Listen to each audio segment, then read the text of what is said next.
4, 3, 2, 1. Gravando. Bom dia.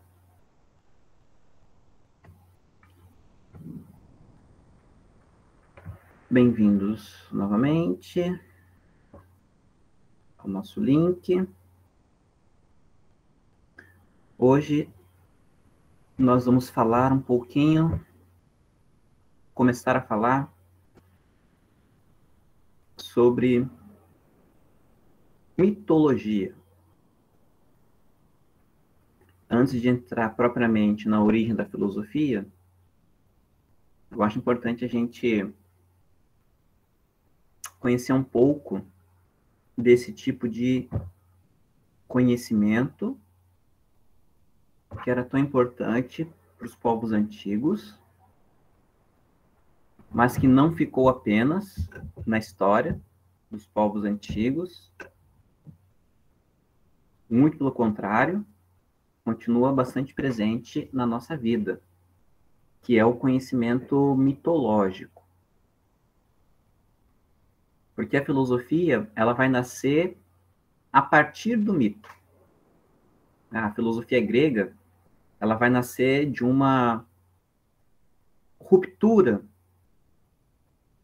com a maneira mitológica de explicar o mundo. Então, eu acho importante conhecer o que vem a ser o mito, para entender qual foi a transformação que a filosofia fez, e aí também compreender um pouquinho do porquê é que há muito preconceito com a filosofia, principalmente no que diz respeito à relação entre filosofia e religião. Então, essa treta ela é antiga, bem antiga. E é uma treta que vem lá desde o começo da filosofia, digamos assim. Se vocês perguntarem para as pessoas na rua o que é mito, é bem provável que elas venham a responder que é mentira. Mito é uma mentira, é uma história mentirosa, é algo que não aconteceu. Mito é algo que não aconteceu. Quer dizer, hoje em dia também é bem provável que se você perguntar para alguma pessoa na rua o que é mito, a pessoa venha dizer que é o presidente, né? Nesse caso, para essa pessoa, mito não é mentira. Mas mito é um herói. Porque o herói faz parte do mito também. O personagem do herói é um personagem mítico. Porque o que é o herói? O herói é aquele ser que está para além da humanidade comum, e justamente por ele estar além desta humanidade, ele é capaz de fazer coisas que nenhum outro ser humano normal conseguiria fazer. Por isso ele é um mito. Hércules, Perseu, né? São todos heróis mitológicos. Mas é claro que o presidente é mito para quem concorda com ele, né? Então, ele é um mito no sentido de herói para quem concorda com ele. Para quem discorda dele, ele é um mito no sentido de que é uma mentira. Então, nos dois sentidos, dá para ser chamado de mito o presidente. Então, as pessoas costumam achar que mitos são mentiras, são coisas mentirosas. Uma história mentirosa, uma história que não faz sentido, uma história que muito provavelmente não aconteceu, uma história que é absurda. Então, isso as pessoas chamam de mito. Essa visão do senso comum, ela foi muito reforçada, e é muito reforçada, geralmente, pela mídia, pela televisão. Não sei se vocês conhecem ou conheceram um programa chamado Caçadores de Mitos. Eu conheci porque passava na TV Cultura, se não me engano. Também passava no Discovery Channel, alguma coisa assim. Já ouviram? Caçadores de Mitos? Ou Mythbusters? Era um programa assim, que eram dois caras, Carla conhece, que eram dois caras que investigavam a veracidade de algumas lendas urbanas. Então eu lembro de um programa, eu até comentei na aula anterior, lembro de um programa em que eles foram investigar uma história de que tinha uma criança numa gangorra, e aí um paraquedista caiu no outro lado da gangorra, né? Que estava em pé, e a criança foi lançada no alto de um prédio de 3 andares e sobreviveu.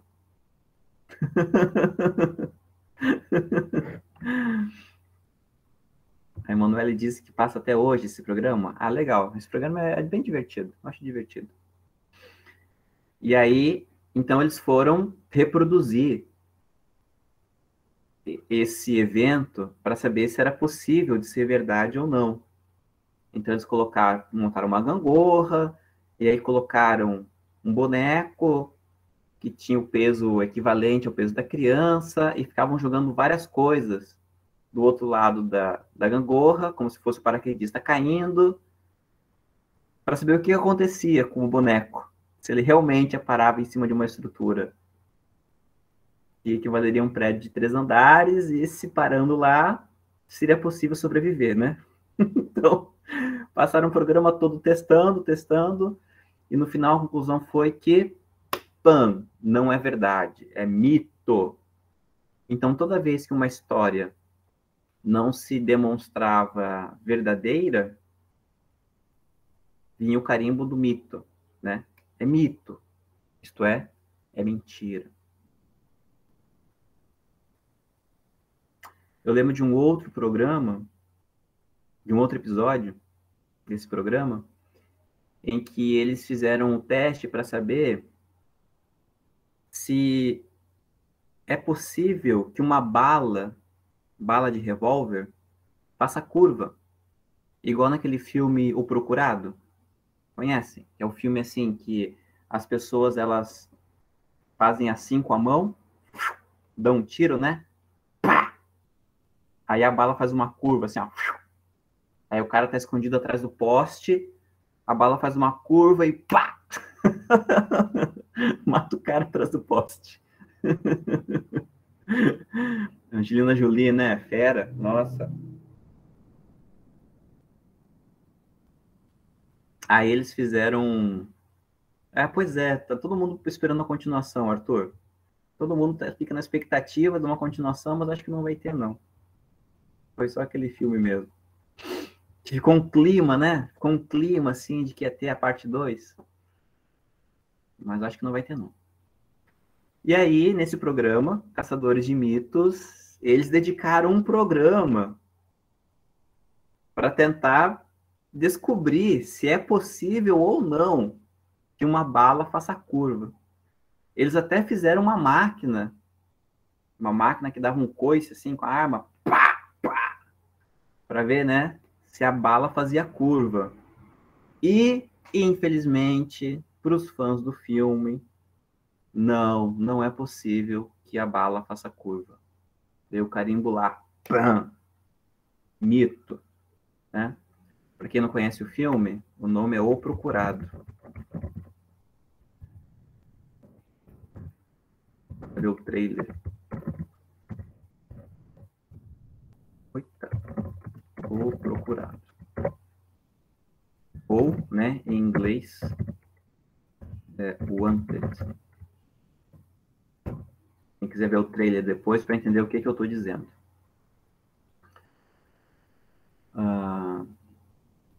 Então, assim, nesse programa, as histórias que não eram reais eram chamadas de mito.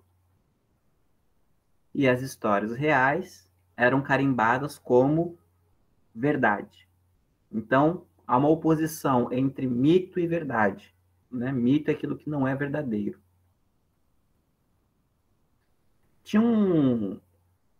Também tinha um quadro no Fantástico, naquele programa que passa na Globo, domingo à noite. Isso é de muitos anos atrás. Nossa, eles nem eram nascidos ainda. Acho que era início de 2000, se não me engano. Tinha um quadro no Fantástico em que o nome era Mito ou Verdade. O cabelo hoje está todo desgrenhado. Que era Mito ou Verdade. Que era a mesma dinâmica desse programa que passava na TV Cultura, né? Então, as pessoas investigavam determinadas histórias para saber se essas histórias elas eram verdadeiras ou não. E as histórias que não eram verdadeiras eram chamadas de mito. Então, essa é a visão que as pessoas têm sobre mito, as pessoas comuns, o senso comum. Tá? Na filosofia e também na antropologia, ou seja, naquelas ciências, né, que estudam os mitos. E aí, quando eu falo aqui de mitos, eu estou falando daquelas histórias dos antigos, dos gregos, né, Lazeus, Medusa, essas histórias. Nas ciências, a gente não julga as histórias mitológicas como sendo verdadeiras ou falsas, sendo reais ou não reais. Porque isso não interessa. Não interessa se elas são verdadeiras ou não. A visão que a gente tem sobre as histórias mitológicas é a visão de que essas histórias, elas pertencem a um tipo de conhecimento. É uma maneira que os povos tinham para tentar explicar o mundo, explicar a vida e dar um sentido para tudo que existe. E não só os povos antigos, tá?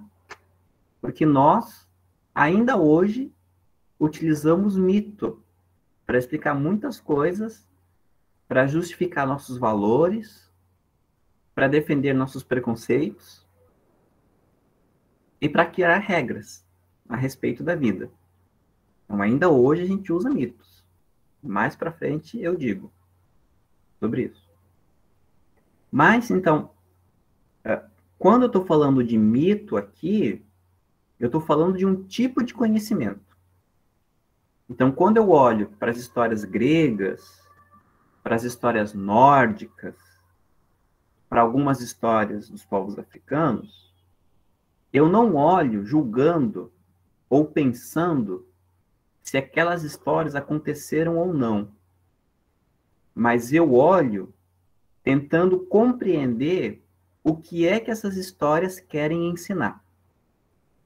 Porque essas histórias, elas procuram ensinar alguma coisa. Então, essa é a função do mito. Tanto é assim que a palavra mito, em grego, mitos, significa narração.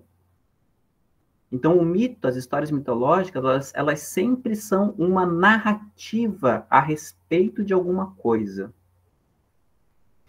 E não é qualquer narração que é uma história mitológica. Para ser um mito, essas narrações, elas devem falar da origem das coisas. Então, como é que um mito explica o mundo? O mundo, ele é assim hoje, porque lá na origem aconteceu determinada coisa. Então, o presente, ele é sempre explicado pela origem. É assim que o mito funciona. É assim que a mentalidade mitológica funciona. O presente é assim porque na origem aconteceu determinada coisa. E vejam, eu não estou falando do passado. Eu estou falando da origem. A origem, ela não tem data. A origem, ela não tem tempo. A origem é o começo de tudo. Então, o mito nunca tem data. As coisas que acontecem ou que aconteceram nas histórias mitológicas, elas não têm datação. Elas não é simplesmente um passado. É mais do que o passado, é o começo. É o começo de tudo. Então, todas as histórias mitológicas, elas falam do começo, e esse começo justifica o presente. Justifica o porquê que as coisas existem e justifica o porquê que as coisas são como são. E devem continuar sendo como são. Porque na mentalidade mitológica, o que aconteceu no começo deve continuar sendo como foi desde sempre. É assim que o mito funciona. Tá?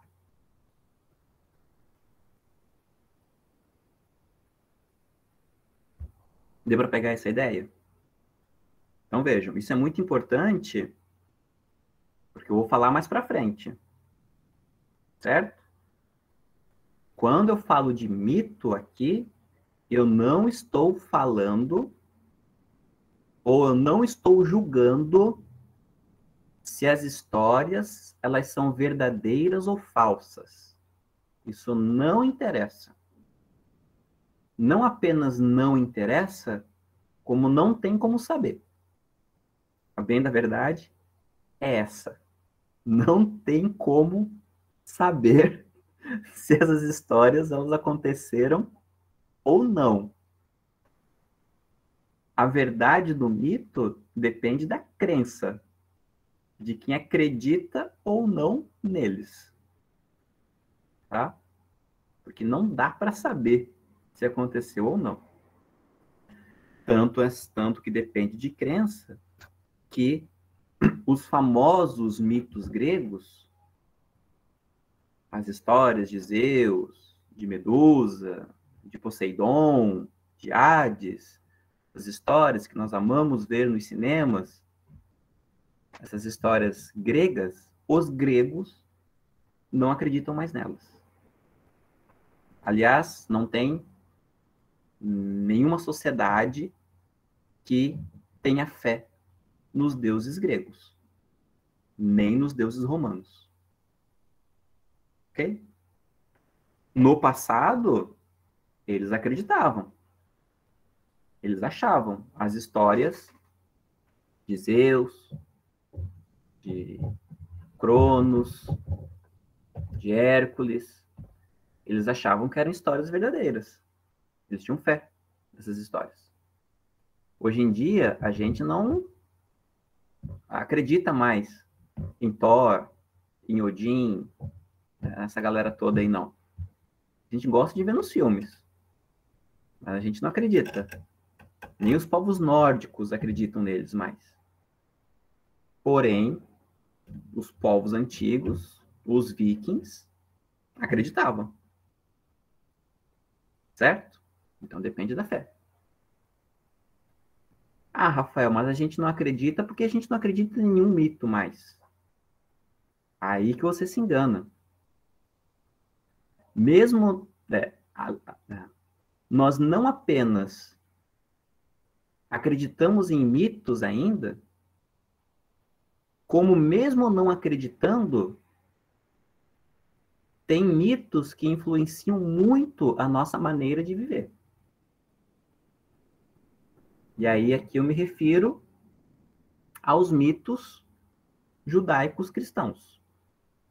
Mais especificamente, as histórias que tem lá no Antigo Testamento, em Gênesis. Então, Gênesis, as histórias que tem lá em Gênesis, até mais ou menos a Arca de Noé, a história da Arca de Noé, a gente chama aquele conjunto de histórias de mitos, de histórias mitológicas. Mãe, pai, pai, corre aqui, o professor de filosofia está dizendo que a Bíblia é mentira. Grava logo, denuncia ele. Não, não, não, não, não. Se você está pensando isso, você não entendeu o que eu disse antes. Eu falei que mito são histórias que falam da origem das coisas. Tá? E eu disse que a gente não julga se essas histórias elas são verdadeiras ou falsas. Ok? É isso que eu disse. É nessa perspectiva que nós estamos entendendo o que é um mito. Então, nessa perspectiva que os estudiosos compreendem o mito, sim, as histórias de Gênesis são histórias mitológicas. Porque do que é que se trata as histórias de Gênesis? O que essas histórias falam? Da criação. Da criação do mundo, da criação da natureza, da criação dos seres humanos. E não só da criação, mas falam da origem do mal, da origem do castigo, da origem das línguas, do porquê é que a gente trabalha, da origem do sofrimento do parto da mulher. Não é? Não está tudo lá? Então, a essas histórias, nós chamamos de histórias mitológicas, porque elas narram a origem, o começo de todas as coisas. Tanto é assim que o nome Gênesis, a palavra Gênesis, significa começo. Tá? Não fui eu, Rafael, que dei esse nome, não foram filósofos ateus que deram esse nome. Quem deu o nome Gênesis para esse conjunto de histórias foram os religiosos que compilaram essas histórias.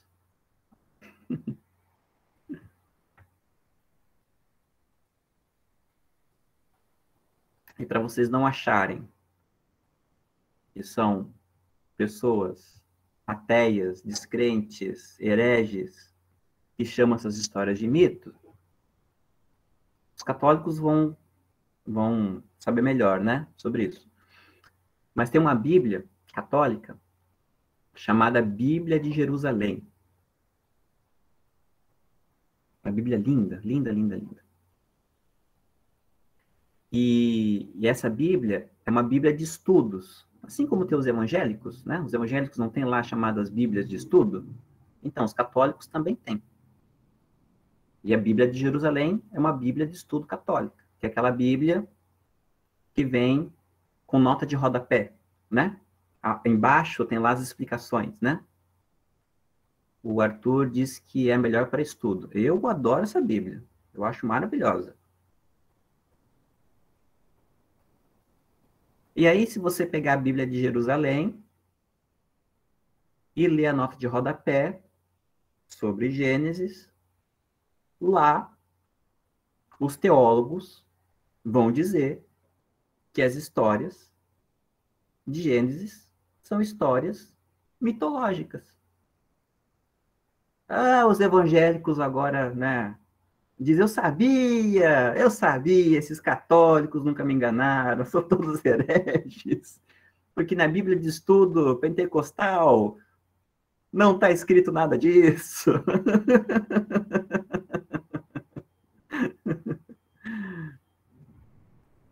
Não, eu quero dizer o seguinte, né?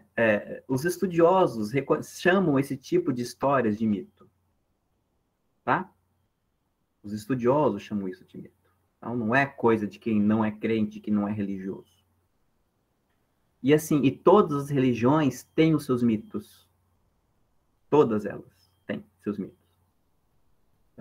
os muçulmanos, os budistas, inclusive no budismo tem os chamados contos Jataka. Conto Jataka. São várias histórias que falam da vida do Buda antes dele ser Buda. Vidas anteriores. E os budistas chamam essas histórias de mitos. Tá? Então, aqui nessas histórias, o Buda aparece como macaco, como cachorro, papagaio, cisne, codorna, elefante, ganso, cavalo. São histórias mitológicas. Então, eu vou pegar aqui o Gênesis para vocês entenderem como é que o mito funciona. Como é que o conhecimento mítico explica o mundo. Então, eu falei para vocês, né? Que o mito ele explica o presente, o porquê é que as coisas são assim agora, remetendo à origem. Então, vamos lá. Por que é que a nossa semana tem 7 dias? Já pararam para pensar nisso? Por que é que a nossa semana tem 7 dias? Por que é que ela não tem 12? Por que é que ela não tem 5? Porque 6 é pouco? Olha, Murilo, para quem trabalha, 6 é muito, hein? Nossa! 6 é uma eternidade para quem trabalha.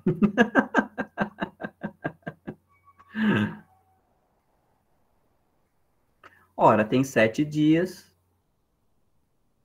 porque o mundo foi criado em 7 dias. Simples assim. O mundo, a semana tem 7 dias, porque o mundo foi criado em 7 dias. Não está lá escrito em Gênesis? É isso. É lá, se você ler a história de Gênesis, vê lá que o mundo foi criado em 6 dias, né? Deus criou o mundo em 6, e aí no 7º dia ele descansou. Ele criou o 7º dia para descansar. Tanto é assim que nós trabalhamos 6 dias e descansamos em 1. Não é assim? Se você perguntar para as pessoas, para a maioria das pessoas, é essa a resposta que elas vão dar. Que a semana tem 7 dias, porque o mundo foi criado em 7 dias, que as pessoas trabalham 6 e descansam 1, porque Deus descansou no 7º dia. O Arthur diz que descansa em 2. Descansa em 2 porque não faz trabalho de escola no sábado, né? É por isso. Se você fosse... Na verdade, a gente dá trabalho para vocês trabalharem 6 também, né? De segunda a sexta assistir aula e no sábado faz lição de casa.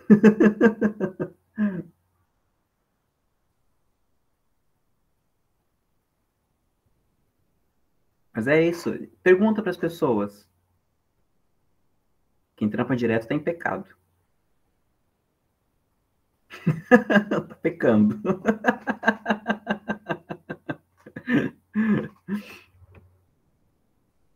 Tem até um mandamento, né?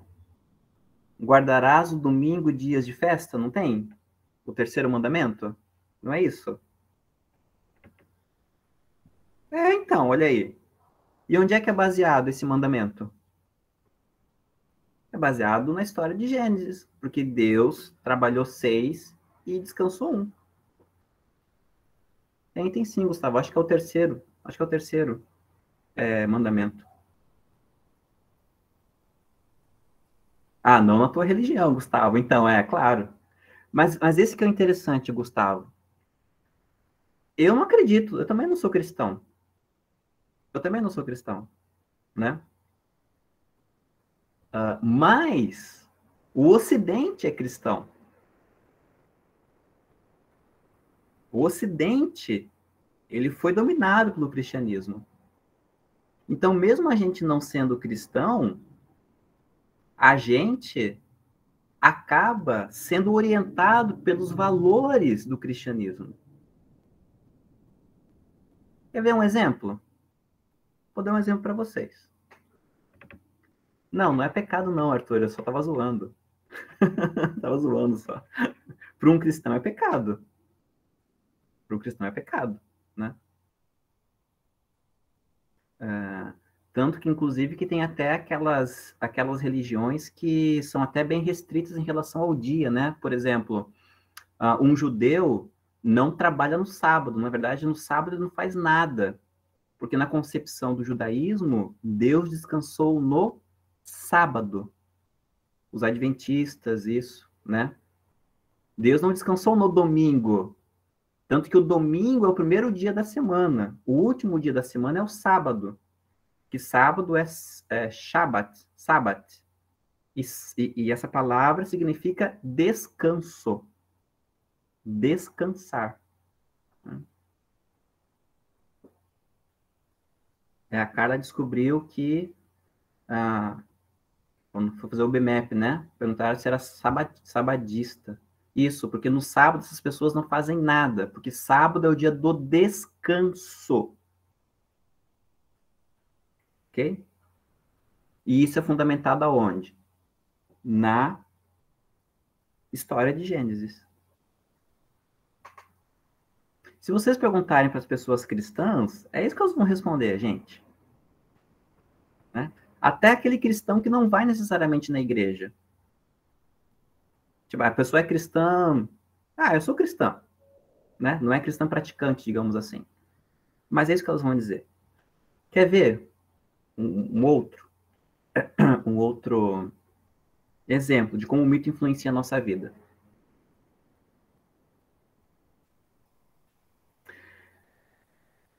Geralmente, quem é contra relacionamento homossexual usa qual argumento para dizer que não pode, que é errado?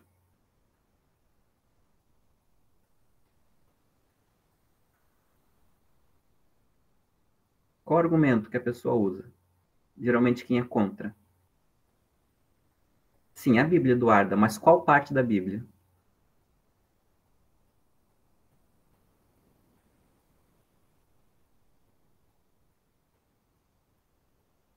Qual parte da Bíblia as pessoas usam para dizer que é errado? Gênesis.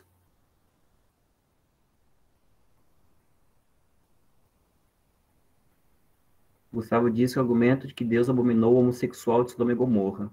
Na verdade, é antes, né? Tem essa parte também. Mas o principal argumento é: não pode relacionamento homossexual, porque Deus criou o homem e a mulher. Deus não criou dois homens, não criou duas mulheres. Deus criou o homem e a mulher. Certo? É isso que as pessoas dizem. Esse argumento é baseado no quê? É baseado numa história. E é baseado em cima de um modelo de explicação mitológico, qual seja, não pode relacionamento homossexual hoje, porque lá na origem não foi assim que aconteceu. Se tivesse acontecido isso na origem, hoje podia. Mas não. Na origem, aconteceu a criação de um homem e de uma mulher, e a divindade disse que esses dois ficariam juntos, o homem e a mulher. Se na origem Deus tivesse criado homem com homem, então podia. Mulher com mulher, então hoje poderia. Dois homens e uma mulher, e todo mundo se pegando, então poderia. Duas mulheres e um homem, e todo mundo se pegando, então poderia. Mas não foi assim que aconteceu. Então não pode hoje, Porque lá na origem, não foi assim que aconteceu. Este modo de explicar o mundo é um modelo mitológico. É um tipo de explicação mitológico. Certo?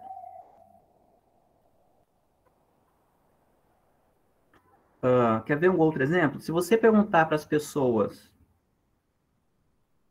por que é que o mal existe, a maioria das pessoas vão responder o quê? A maioria das pessoas que você conhece. Se você perguntar por que é que o mal existe, o que é que elas vão dizer?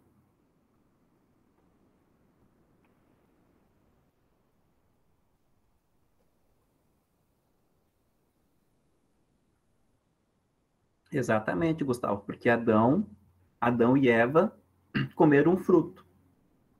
O mal existe porque Adão e Eva desobedeceram a Deus. Então, o mal existe hoje porque lá na origem aconteceu isso.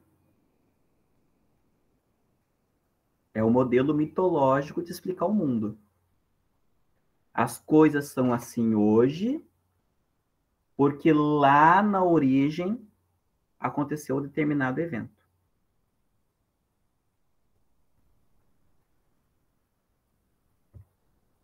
A culpa foi dos dois, né? A culpa foi da Eva e também do Adão. A culpa foi dos dois. Olha, assim, na real, de quem é a culpa, eu não sei. Só sei que ferrou tudo. Eu só sei disso. Assim, não me interessa quem é o culpado. Quero saber quem é que vai dar jeito no bagulho. Só sei disso, entendeu? Tá ruim para todo mundo. Dizer quem é o culpado agora não resolve nada.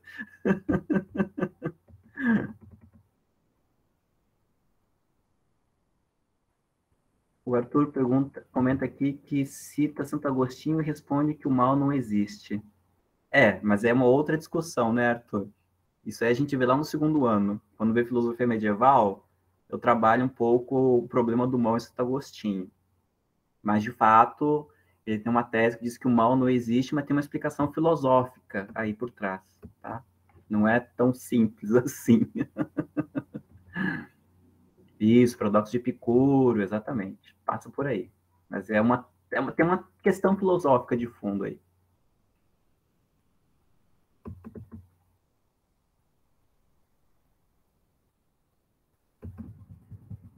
O Gustavo faz um comentário aqui bastante dedicado à lascívia, né? Ao perigo das tentações.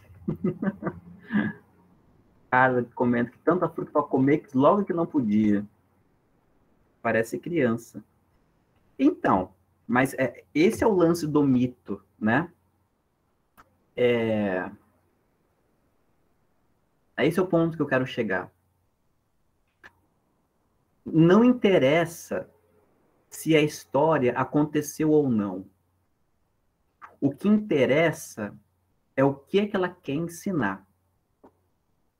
Então, assim, quais são as lições que o ato de Adão e Eva comer o fruto proibido ensinam para gente? Não importa se aconteceu ou não, mas quais são as lições, quais são os significados que essa história traz para gente? Então a Carla fala aqui: tanta fruta para comer, quis logo comer a que não podia. Parece criança. Parece criança. Então aqui a Carla ela já pegou um ensinamento da história. Que Adão e Eva agiram como criança. O que significa agir como criança? Gustavo fala que Adão era criança ainda, né? Inconsequentes, age sem pensar, né? Então, Veja, é isso que o mito suscita, né? Ficar brigando para defender a realidade ou não da história é bobagem. Porque o que está em discussão é o significado da história. Esse é o ponto. Então, por exemplo, as pessoas perdem muito tempo discutindo se pode incesto, né? O que é o incesto? É você ter relações sexuais com seus parentes. Pai, filhos, mãe, filhos, irmãos. Isso é incesto. Então as pessoas elas ficam horas discutindo se Adão e Eva e os seus filhos cometeram incesto. Porque afinal de contas, né? Só tinha Adão e Eva, eles tiveram relação sexual, tiveram os filhos, e depois começou a ter mais humanidade, ou mais seres humanos. Então, os seres humanos, eles são filhos dos irmãos, de irmãos, e são filhos do pai com os filhos, da mãe com os filhos, que loucura! Então, Adão e Eva cometeram incesto? Ah, meu Deus! Não, mas a história não é sobre isso. A história não é sobre incesto. A história é sobre qual é o papel da humanidade na natureza. É isso que Gênesis quer ensinar. Para que é que a gente existe? Por que é que a gente existe, mano? É isso que Gênesis quer ensinar. Quer dar um sentido para isso. E por que é que o mal existe? Que diabos aconteceu na história para a gente ser afetado por tanta coisa ruim que acontece com a gente? É a morte, é a doença, é o Vasco que não sobe, é o Flamengo que não consegue ser campeão depois de Jorge Jesus. Oh, meu Deus do céu, o que está acontecendo com o mundo? Por que é que tanta desgraceira acontece? Nem que o Flamengo conseguiu ser campeão depois do Jorge Jesus, né? Rogério Ceni conseguiu ser campeão. Então é isso. Gênesis não quer discutir se incesto aconteceu ou não. Não é esse o ponto daquela parte da história. Aquela parte da história, ela quer ensinar outra coisa. Certo? É isso que tem que entender.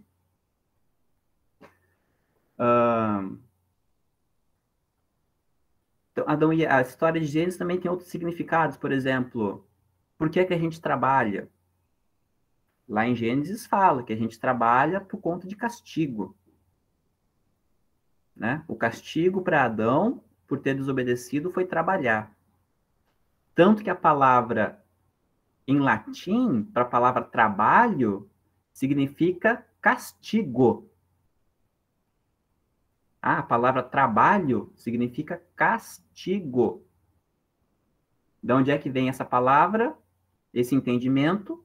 Da história de Gênesis. Porque o castigo para Adão foi trabalhar.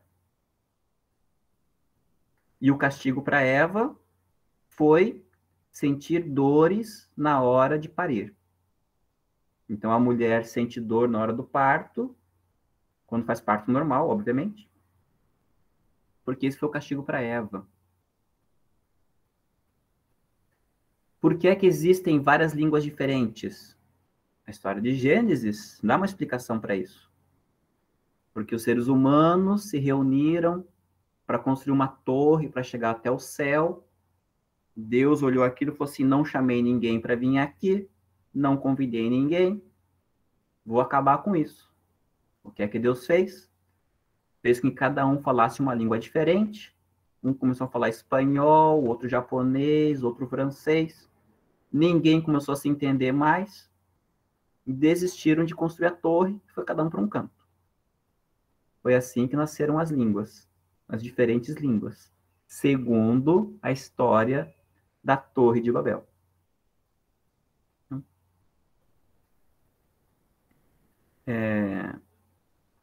Então, deu para pegar como é que funciona a explicação mítica de mundo? Então, toda vez que você conversar com alguém, ou toda vez que você mesmo for tentar explicar o presente remontando a origem, você está usando uma forma mitológica de explicar o mundo. Certo?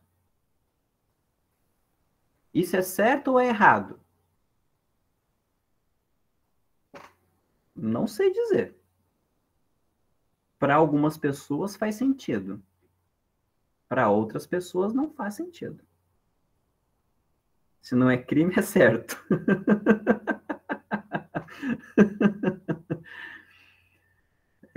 Foi o Gustavo que disse, né? Registro aqui no vídeo. Esse é um comentário do Gustavo, não é um comentário meu.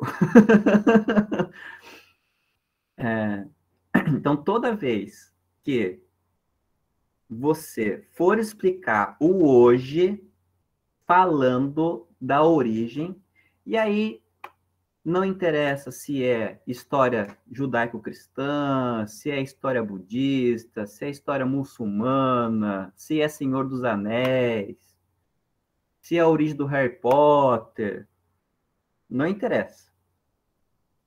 Toda vez que se explica o presente recorrendo à origem, vejam bem, não é ao passado, é a origem, é o começo de tudo. Toda vez que você explica alguma coisa assim, você está explicando o mundo de maneira mitológica.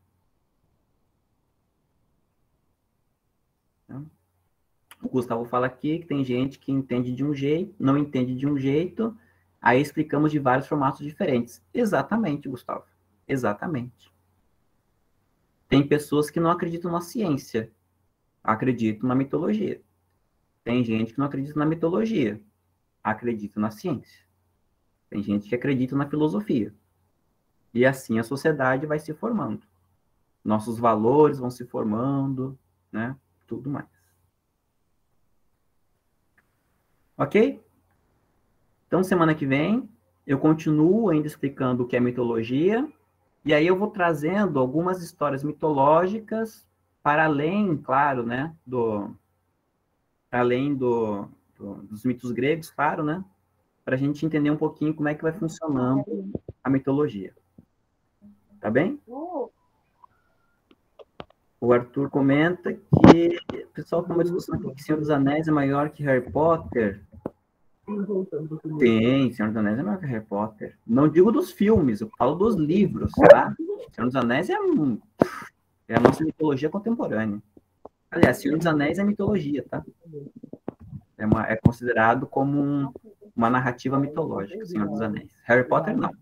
Harry Potter é aventura, né? Mas Senhor dos Anéis, ele é construído dentro do pensamento mitológico. A maneira como o Senhor dos Anéis é constituído é construída em uma estrutura mitológica. É mitologia contemporânea, mitologia moderna, a gente chama. Né? É, já dou memória. Tem que lembrar do Nos filmes também, mas os filmes, o livro é muito melhor. Nossa, o livro é muito melhor que o filme. Nossa, já li 3 vezes. Já li tudo, já li Hobbit, já li Silmarillion, já li tudo. Victor Hugo, presença é no meu aplicativo automático aqui, ó. Presença é automática aqui no meu aplicativozinho. Compra. Pode comprar, Arthur. Começa até pelo Hobbit. O Hobbit é legalzinho também. Começa lendo o Hobbit, que é bem bacana.